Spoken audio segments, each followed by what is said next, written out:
goes to Bealies Adaptive wear.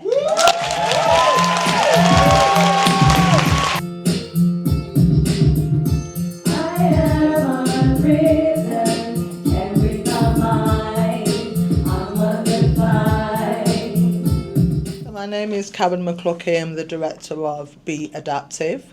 I'm the director and Mompreneur, opener and blackpreneur of Bealies Adaptive, where we launched in 2021, and we make clothes and leisure wear for people with disabilities and wheelchair users. Started after my son had a spinal cord stroke in 2016. It's been a hard journey because obviously the whole thing started off with a trauma of my son suddenly having this spinal cord stroke, just literally out of nowhere. So it wasn't like a slow process, it was sudden. Within 10 minutes he walked in the car, had a stroke, and he's not walked since. He has autism and he's taken it really well, although, you know, he talks a lot about not wanting to walk. You know, he wants to get out of his chair and walk, sort of thing. So that is hard, and as well as running the business, I continue to look after 3 children, although they are now growing up, because that was sort of like 10 years ago. But at the time, he was 13, his sister was 11, and Theo had just gone to university. So after we couldn't find fashionable clothes for him because he was only 13, me and one of the school nurses started messing around with joggers and said we need to have something to make things easier for the school nurses to do his catheters at school. And so it kind of rolled from there. We just kept moving and designing, and from Manchester, my mum was a home machinist, so I know my way around a machine and some patterns and stuff. So we started cutting up trousers and adding zips in, but that becomes quite expensive. And then you still have the problem of the low back and his bum showing every time he transfers. It's not dignified, it's cold when you go out. Things that people don't like to talk about, but that isn't a real thing for wheelchair users. You know, nothing fits properly. Gets caught on the wheels, or your back's showing, your bum showing, you know, that kind of stuff.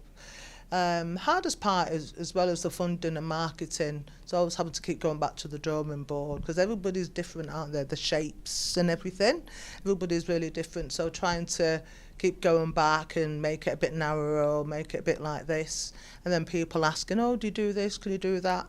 But still just keep moving forward still, and that's what makes, you know.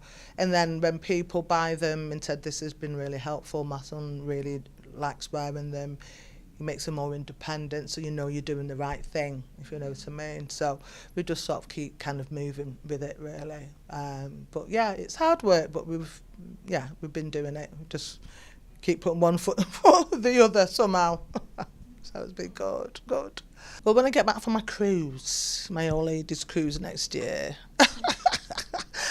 we want to be able to, like we said, take it to the next level. So we're going to make some samples and play with some fabrics, and then launch some more casual wear, but also do some work with schools for disabled children. So like adaptive school uniform, which is again something that people don't even think about. Disabled kids go to school, being forced to wear certain types of clothes for uniform, but doesn't really fit them.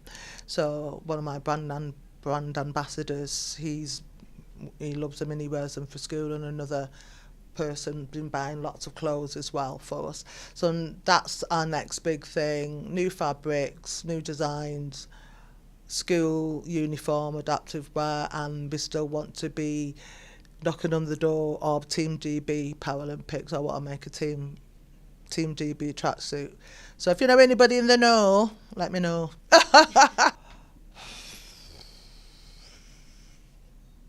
Shocked and excited and pleased. Blessed, pleased and blessed. But yeah, blessed, pleased. 4. The main thing is like that business plan for that scaling up. I think a lot of it is in here and stuck in my notes on my phone, or back of my hand, back of a cig packet type thing, isn't it? But I think it just to I don't feel it's not professional what I'm doing, but I think we just need to really fine tune the business plan and sort of really hone in and time it, like, you know, between now and the next 3 months we're going to concentrate on this. 3 to 6, we're going to concentrate on that. And I think having a mentor is going to be really good as well, because I'm running this solo on my own. And so having somebody to say, is this a good idea? Do you think I should do this now, or do you think I should wait? Is going to be really helpful. So having that mentoring and that, you know, fine-tuning the business plan is going to be just worth gold. So it's going to be really good. Yeah.